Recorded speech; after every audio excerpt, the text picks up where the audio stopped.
का वक्त हो गया है कि बीटीएसटी या फिर एसटीबीटी कल के लिए आपको क्या करके जाना है। शुरुआत करेंगे ध्वनि के साथ। ध्वनि, बताइए, आपकी बीटीएसटी या फिर एसटीबीटी ट्रेड क्या करना है? सेल है भाई? यहाँ पे अभिषेक दोनों ही तरफ के ट्रेड रहेंगे, क्योंकि मोमेंटम ट्रेडिंग जो यहाँ पे है वो सेल साइड की ओवरऑल स्ट्रक्चर बनी हुई है और पोजिशनली यहाँ पे कुछ स्टॉक्स है जो बाई साइड पे भी अच्छे लग रहे हैं। तो सबसे पहले यहाँ पे जो सेल का ट्रेड बनता है तो अशोक लेलैंड में बनता है। ओवरऑल चार्टिकली अगर हम देख रहे हैं तो आज स्टॉक ने यहाँ पे अपने डेलीज पे अपने जो शॉर्ट टर्म और लॉन्ग टर्म मूविंग एवरेजेस होते हैं 100 की एक्सपोनेंशियल मूविंग एवरेज को नीचे की तरफ ब्रेक करा है। तो अशोक लेलैंड को करंट लेवल से सेल करके चलिए। स्टॉप लॉस आपको जो लगाना रहेगा तो 170 का लगाना रहेगा। टारगेट इसका जो है वो 162 से 160 तक आपका एक्सटेंड हो सकता है। इसको आप ऑप्शंस के जरिए भी ट्रेड कर सकते हैं। लॉट साइज इसका 5000 का है तो उस हिसाब से अपना रिस्क रिवॉर्ड इसके अंदर ध्यान रखें। 165 की पुट ऑप्शन आप इसके अंदर ले सकते हैं जो अभी यहाँ पे करीब ₹2.80 से ₹2.90 तक चल रही है। ₹2 का स्टॉप लॉस लगाए, ₹4 तक का इसका टारगेट बनता है। दूसरा यहाँ पे आप पोजिशनली यहाँ पे क्रिसिल को बाय कर सकते हैं। ओवरऑल चार्ट स्ट्रक्चर जो है इसका पॉजिटिव साइड का बना हुआ है।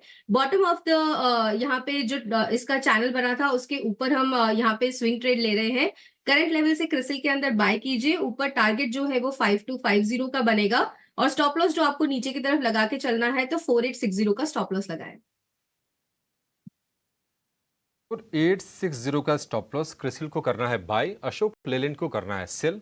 आपके लिए ऑप्शंस भी मौके बन सकते हैं। आपको खरीदना है 165 वाला पुट और आपके लिए लेवल बनेगा ₹162 का। ₹170 का स्टॉप लॉस लगा के आपको अशोक लेलैंड को सेल करना है। ये शेयर अभी और गिरेगा। राजेश जी, आपके बीटीएसटी या फिर एसटीबीटी सर? एक बीटीएसटी और एक एसटीबीटी है। तो बीटीएसटी में जो स्टॉक पसंद आ रहा है वो है भारती एयरटेल। इतने वोलेटाइल मार्केट में भी काफी स्टेबल प्राइस बिहेवियर देखने को मिला है स्टॉक में। स्टॉक में जिस तरीके से एक ऑल टाइम हाई ट्रेजेक्टरी के आसपास ही स्टॉक ट्रेड करते हुए दिख रहा है, हमें लगता है कि ये स्टॉक में जैसे ही निफ्टी की वॉलेटिलिटी कहीं थमते हुए दिखेगी, भारती एयरटेल में एक आउट परफॉर्मेंस यहाँ पे आते हुए दिख सकता है। अपसाइड के टारगेट 1230 1240 तक एक्सपेक्ट कर रहे हैं। स्टॉप लॉस होना चाहिए करीब 1185 के आसपास। शॉर्ट साइड का trade again real estate space से हमें लगता है यहाँ पे गोदरेज प्रॉपर्टी शॉर्ट किया जा सकता है। ये स्टॉक में एक वीकनेस बनते हुए दिख रही है। जिस तरीके से स्टॉक ने एक अपनी अप स्लोपिंग ट्रेंड लाइन का ब्रेकडाउन यहाँ पे किया है डेली सेटअप पे, हमें लगता है गोदरेज प्रॉपर्टी में फर्दर डाउन मूव एक्सटेंड होते हुए दिख सकता है। स्टॉक आज की गिरावट में 20 डे 50 डे मूविंग एवरेज के नीचे फिसलते हुए दिख रहा है। तो यहाँ पे शॉर्ट का ट्रेड लिया जा सकता है। डाउन साइड के टारगेट आना चाहिए करीब 2290 2280 की तरफ। स्टॉप लॉस होगा करीब 2345 के आसपास। 2280 का target, stop loss 2345। Godrej properties है सेल और भारतीय एयरटेल है बाई 1230 के टारगेट के लिए। ये दो शेयर, एक लॉन्ग शॉर्ट राजेश जी की भी तरफ से, एक ध्वनि की तरफ से। रुचित, बताइए आपका कन्विक्शन क्या है? आप भी एक लॉन्ग एक शॉर्ट है या फिर दोनों शॉर्ट या दोनों बाई, क्या है आपकी तरफ से? मिक्सर ही ज्यादा बेटर रहेगा। आई थिंक जैसे मार्केट्स में भी हम देख रहे हैं कि दोनों तरफा के मूव है। आपने रिसेंटली जो पुनाला फिनकॉर्प के बारे में बात की, आई थिंक वो मेरा बीटीएसटी पिक वो रहेगा, क्योंकि स्टॉक में अच्छे वॉल्यूम्स हो रहे हैं। लोअर लेवल से पुल बैक मूव है जो अब तक 489 490 तक हमें लग रहा है एक्सटेंड होनी चाहिए रिट्रेसमेंट्स के हिसाब से। तो करंट लेवल्स पे 462 के नीचे स्टॉप लॉस रख के खरीदारी करके जाए 488 490 के अराउंड के टारगेट्स के लिए। और गोदरेज प्रॉपर्टीज में वहाँ पे नो सेलिंग की सलाह रहेगी, जहाँ पे शॉर्ट पोजीशंस बनाने की सलाह रहेगी। सो आइडियली यहाँ पे भी हम देख रहे हैं कि जो 40 ईएमए सपोर्ट था वो स्टॉक ने ये ब्रेक किया है। सो 2400 का स्टॉप लॉस रखे और ये शॉर्ट पोजीशंस बनाए और 2200 तक के टारगेट जहाँ पे 89 ईएमए है वो हमें लग रहा है पुल बैक मूव में फिर से टेस्ट हो सकता है। उस प्रॉपर्टीज पर व्यू मैच कर गया और शेयर जरूर एक हो जाता है, लेकिन हमारा कॉन्फिडेंस हमेशा की तरह डबल हो जाता है। राजेश जी, आपसे जरा ना बीएसई के शेयर पर राय जानना चाहेंगे। हालांकि इंट्राडे में थोड़ी थोड़ी रिकवरी की कोशिश ये शेयर कर रहा है।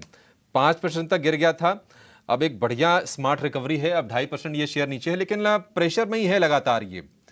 आप जरा बताएंगे आप बीएसई कब तक थमेगी ये गिरावट और क्या रणनीति अपनानी चाहिए इसमें? तो अभिषेक जी देखिए, स्टॉक में अगर हम देखें तो पिछले कई दिनों से एक सप्लाई प्रेशर तो देखने को मिला है स्टॉक में। हायर साइड पे जो एक टॉप बना था करीब 2500-2600 के आसपास, वहां से हम देख रहे हैं कंटिन्यूस बेसिस पे स्टॉक एक करेक्शन के दौर से ही गुजरते हुए दिख रहा है। अभी ये जो करेक्शन रिसेंटली हमने देखा है, स्टॉक अब 20 डे 50 डे मूविंग एवरेज के नीचे भी फिसलते हुए दिखा है। हमें लगता है कि स्टॉक में नियर टर्म सेटअप के हिसाब से वीकनेस है। जब तक स्टॉक वापस से 2250 2260 के लेवल क्लोजिंग बेसिस पे नहीं क्रॉस कर लेता है, छोटे मोटे उछाल में यहाँ पे सप्लाई प्रेशर बनते हुए दिखेगा। और डाउन साइड में जैसे 2100 के लेवल टूटेंगे तो हमें लगता है फिर ये गिरावट और भी एक्सटेंड होते हुए दिख सकती है टुवर्ड्स 2000 की तरफ। तो स्टॉक में अभी थोड़ा अवॉइड करना चाहिए जब तक 2250 के ऊपर क्लोजिंग बेसिस पे ये स्टॉक सस्टेन नहीं होता है। हमें लगता है थोड़ा यहाँ पे दबाव और देखने को मिलेगा आगे आने वाले दिनों से। 2250 2260 के लेवल क्लोजिंग बेसिस पे नहीं क्रॉस कर लेता है, छोटे मोटे उछाल में यहाँ पे सप्लाई प्रेशर बनते हुए दिखेगा। और डाउन साइड में जैसे 2100 के लेवल टूटेंगे तो हमें लगता है फिर ये गिरावट और भी एक्सटेंड होते हुए दिख सकती है टुवर्ड्स 2000 की तरफ। तो स्टॉक में अभी थोड़ा अवॉइड करना चाहिए जब तक 2250 के ऊपर क्लोजिंग बेसिस पे ये स्टॉक सस्टेन नहीं होता है। हमें लगता है थोड़ा यहाँ पे दबाव और देखने को मिलेगा आगे आने वाले दिनों। ठीक है, 2250 के ऊपर सस्टेन ना करे तो दबाव और दिखेगा। 2250 तो अभी यहाँ से 100 रुपये दूर है।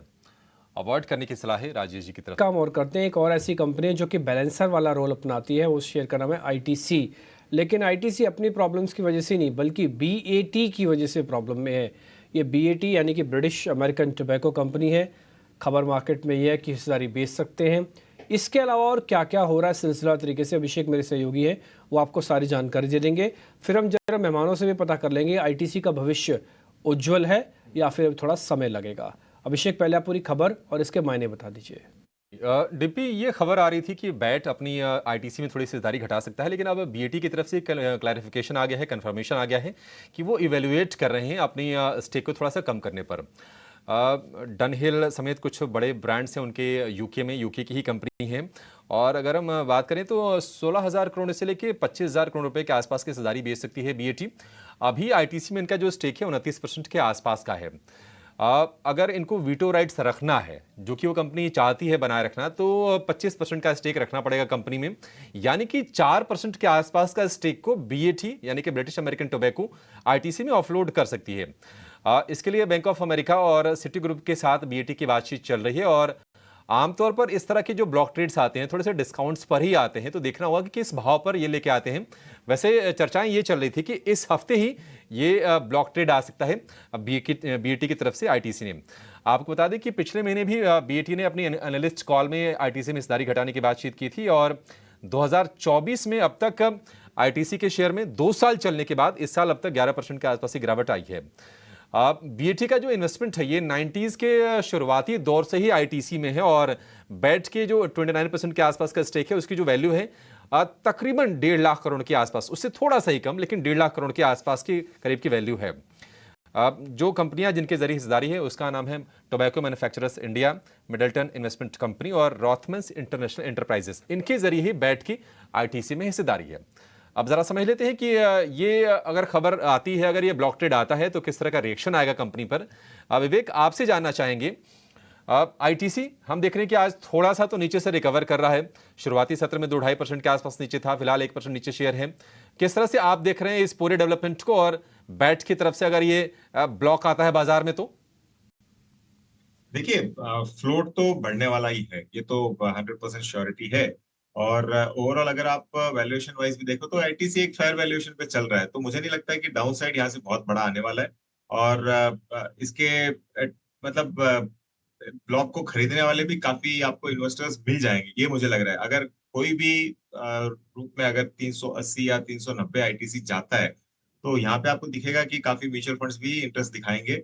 अब देखिए, ये जो स्टेक सेल है ये बड़ा प्रॉब्लम नहीं है। अब प्रॉब्लम आईटीसी के लिए ये है कि वैल्यू अनलॉकिंग कैसे करे। अगर वैल्यू अनलॉकिंग आगे चल के होती है कोई भी हद से, तो मुझे लगता है कि आईटीसी यहाँ से वापस अच्छा कर सकता है। तो आपको मतलब इसमें समय देना पड़ेगा पहली चीज। और ब्लॉक के कारण एक डिप आ सकता है, लेकिन आपको अगर बाई चांस 390 380 के बीच में मिले तो आपको एक बाइंग अपॉर्चुनिटी के रूप में इसको यूज करना होगा। आईटीसी को लेकर ये व्यू, लेकिन ऑप्शंस में आपके लिए कमाई के मौके कहां पर बन रहे हैं ये जानेंगे। ऑप्शंस का चैंपियन लेकर आएंगे सोनी, हमारे साथ जुड़ गई हैं।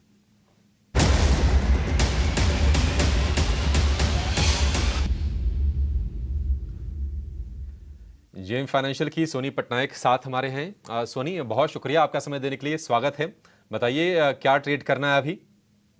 जी, आज ऑप्शंस के चैंपियन में HDFC बैंक 1480 कॉल ऑप्शन खरीदने की सलाह रहेगी। बाय करने का रेंज है 17 से 19 के रेंज में आप बाय कर सकते हैं। स्टॉप लॉस लगा है 10 रुपए का। टारगेट आपका बनेगा यहाँ पे 30 से 34। लॉट साइज है इसका 550, सो मैक्सिमम रिस्क आपका as per the stop loss बैठेगा 4400 और टारगेट अगर अचीव होता है तो मैक्सिमम रिवॉर्ड आपका यहाँ पे बनेगा 8800। तो आज HDFC बैंक काफी अच्छे से एक लॉन्ग बिल्टर पोजीशंस भी दिखा रहा है और काफी अच्छे से काफी टाइम से उसके शॉर्ट स्क्वीज हो रहे हैं इन द सिस्टम। तो यहाँ पे एक 1420 का अच्छे सपोर्ट के साथ आज बाउंस किया है और चार्ट्स पे भी काफी बुलिश लग रहा है। यहाँ से 1500 1520 के रेंज को एक बार टेस्ट कर सकता है फ्रॉम करंट लेवल्स। तो इसीलिए सेफ बेट यहाँ पे रहेगा 1480 कॉल ऑप्शन बाय करने की। 1460 रुपए के आसपास है। 1480 वाली कॉल खरीदी है, यानी कि और गुंजाइश दिख रही है शेयर को चलने के लिए। और 1480 वाली कॉल खरीदी है 17 से 19 रुपए के बीच में। लक्ष्य 30 रुपए और 34 रुपए अगला लक्ष्य। स्टॉप लॉस लगा के चलना है 10 रुपए का, यानी कि रिस्क रिवॉर्ड रेशियो बहुत ही आकर्षक इसमें है। अधिकतम मुनाफा 8800, अधिकतम नुकसान इसका ठीक आधा 4400 रुपए। ये सोनी की तरफ से रणनीति HDFC बैंक की 1480 वाली कॉल को लेकर। सोनी, बहुत शुक्रिया आपका समय देने के लिए और ये बेहतरीन स्ट्रैटेजी हमारे दर्शकों को बताने के लिए।